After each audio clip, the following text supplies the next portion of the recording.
আসসালামু আলাইকুম, স্বাগত জানাচ্ছি আমার দেশ মিড ডে নিউজে। সঙ্গে আছি আমি এহসান আব্দুল্লাহ।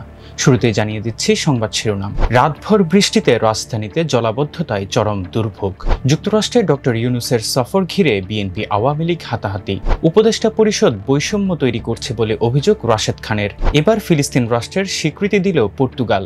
সাতক্ষীরায় বিএনপির 15 নেতাকর্মীর জামায়াতে যোগদান। আর কনসার্ট করবেন না তাহসান। এতক্ষণ শুনছিলেন শিরোনাম, এবার বিস্তারিত।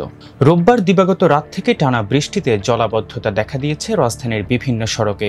সোমবার সকাল থেকেই শহরের বিভিন্ন এলাকায় হাঁটুপানি থেকে কোমর সমান পানি জমে দুর্ভোগে পড়েছেন নগরবাসী। রাজধানীর মিরপুর, উত্তরা, বিজয় সরণি, ধানমন্ডি, 27, শান্তিনগর, মালিবাগ, কাকরাইল, রামপুরা, পুরান ঢাকার অলিগলি সহ নগরীর প্রায় প্রতিটি গলি বৃষ্টির পানি জমে পানিতে ডুবে আছে। এতে রিকশা, সাইকেল ও অন্যান্য যানবাহন ঝুঁকি নিয়ে চলাচল করছে। স্কুল, কলেজ ও কর্মজীবী অফিসগামী মানুষ পড়েছেন চরম বিপাকে।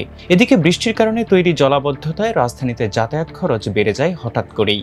উবার, সিএনজি থেকে শুরু করে রিকশা, সব ধরনের পরিবহনের ভাড়া কোথাও দ্বিগুণ, কোথাও বা 3 গুণ পর্যন্ত গুনতে হয় যাত্রীদের। এতে ভুক্তভোগীদের অভিযোগ, বৃষ্টির সুযোগ নিয়ে ইচ্ছে মতো ভাড়া চাপিয়ে দেন চালকেরা, কিন্তু বিকল্প না থাকায় অতিরিক্ত ভাড়াতেই চড়তে হয় যাত্রীদের। আবহাওয়া অফিসের পূর্বাভাসে বলা হয়, আগামী কয়েকদিন দেশের সব বিভাগে দমকা হাওয়া সহ হালকা থেকে মাঝারি ধরনের বৃষ্টি অথবা বজ্রসহ বৃষ্টির সম্ভাবনা রয়েছে। অনেক স্থানে মাঝারি ধরনের ভারী বর্ষণও হতে পারে। জলাবদ্ধতার কারণে যানজট বাড়ায় নাগরিক দুর্ভোগ আরও দীর্ঘায়িত হওয়ার আশঙ্কা করা হচ্ছে। রোববার দিবাগত রাত থেকে সোমবার সকাল পর্যন্ত শুধু রাজধানী ঢাকাতেই 105 মিলিমিটার বৃষ্টি হয়েছে বলে জানিয়েছে আবহাওয়া অধিদপ্তর। আবহাওয়া অধিদপ্তর জানিয়েছে, রোববার দিবাগত রাত 12টা থেকে সকাল 6টা পর্যন্ত 34 মিলিমিটার, এরপর সকাল 6টা থেকে সকাল 9টা পর্যন্ত 71 মিলিমিটার বৃষ্টি হয়েছে। আবহাওয়াবিদ শাহিনুল ইসলাম জানান, মৌসুমী বায়ুর প্রভাবে সারা দেশেই বৃষ্টি হচ্ছে। আজ সারাদিন থেমে থেমে বৃষ্টি হতে পারে। মঙ্গলবার থেকে বৃষ্টি কমতে পারে, সেই সঙ্গে গরমের অনুভূতিও বাড়তে পারে।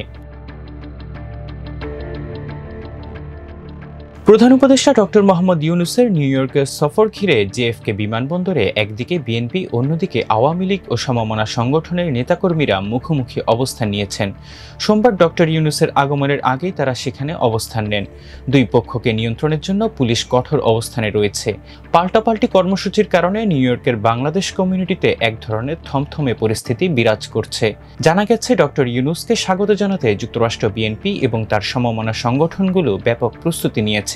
একই সময় যুক্তরাষ্ট্র আওয়ামী লীগ ও এর সহযোগী সংগঠনগুলো তার বিরুদ্ধে যেখানে ইউনূস সেখানেই প্রতিরোধ শীর্ষক তুমুল বিক্ষোভ কর্মসূচির ঘোষণা দিয়েছে। এদিকে প্রধান উপদেষ্টা ও দলের মহাসচিব মির্জা ফখরুল ইসলামকে স্বাগত জানাতে নিউ ইয়র্কের জ্যাকসন হাইটসে বিএনপির ওয়ার্ম আপ চলাকালে হামলা চালায় পতিত আওয়ামী লীগের সমর্থকরা।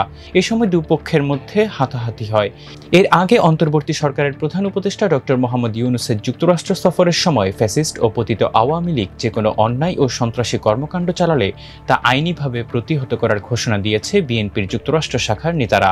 অন্তর্বর্তী সরকারের প্রধান উপদেষ্টা ডক্টর মোহাম্মদ ইউনূস জাতিসংঘ সাধারণ পরিষদের 80তম অধিবেশনে যোগ দিতে যুক্তরাষ্ট্রের নিউ ইয়র্কের উদ্দেশ্যে ঢাকা ছেড়েছেন। রোববার দিবাগত রাত 1:40 তাকে বহনকারী এমিরেটসের একটি ফ্লাইট হযরত শাহজালাল আন্তর্জাতিক বিমানবন্দর থেকে ছেড়ে যায়। প্রধান উপদেষ্টার সঙ্গে এই সফরে রয়েছেন বিএনপির মহাসচিব মির্জা ফখরুল ইসলাম আলমগীর, ভারপ্রাপ্ত চেয়ারপারসন তারেক রহমানের পররাষ্ট্র বিষয়ক উপদেষ্টা হুমায়ুন কবির, জামায়াতে ইসলামীর নায়েবে আমির সৈয়দ আব্দুল্লাহ মোহাম্মদ তাহের, জাতীয় নাগরিক পার্টির সদস্য সচিব আখতার হোসেন ও জ্যেষ্ঠ যুগ্ম সদস্য সচিব তাসনিম জারা। এই প্রতিনিধি দলের সঙ্গে যুক্তরাষ্ট্র থেকে যোগ দেবেন জামায়াত নেতা মোহাম্মদ নকিবুর রহমান।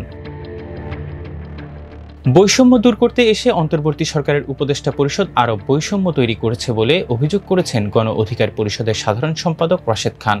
এ সময় তিনি অন্তর্বর্তী সরকারের প্রধান উপদেষ্টা ডক্টর মোহাম্মদ ইউনূস জাতিসংঘ সাধারণ পরিষদের 80তম অধিবেশনে যোগ দিতে 3টি রাজনৈতিক দলের 6 জন সফর সঙ্গী নিয়েও সমালোচনা করেন।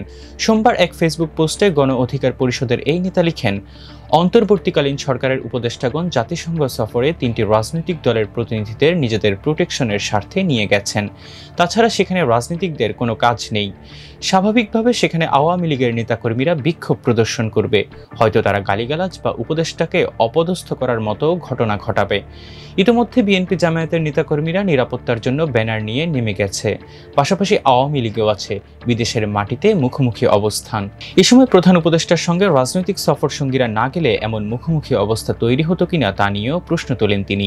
রাশেদ খান বলেন, সরকারের উপদেষ্টারা যত বড় কথা কথাই বলুক না কেন, তারা টিকেই আছে রাজনৈতিক দলগুলোর সমর্থন ও সহযোগিতায়। আমার মাঝে মধ্যে মনে হয় বৈষম্য দূর করতে এসে এই উপদেষ্টা পরিষদ আরও বৈষম্য উৎপাদন করছে।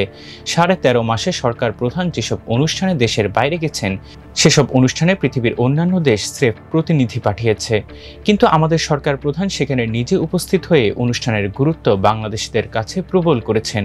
গণ অধিকার পরিষদের এই নেতা বলেন, সবশেষ জাতিসংঘ সফরে বিএনপির 2 জন প্রতিনিধি ও জামায়াত ও এনসিপির 1 জন করে প্রতিনিধি থাকায় জামায়াত এনসিপি আপত্তি জানিয়েছে।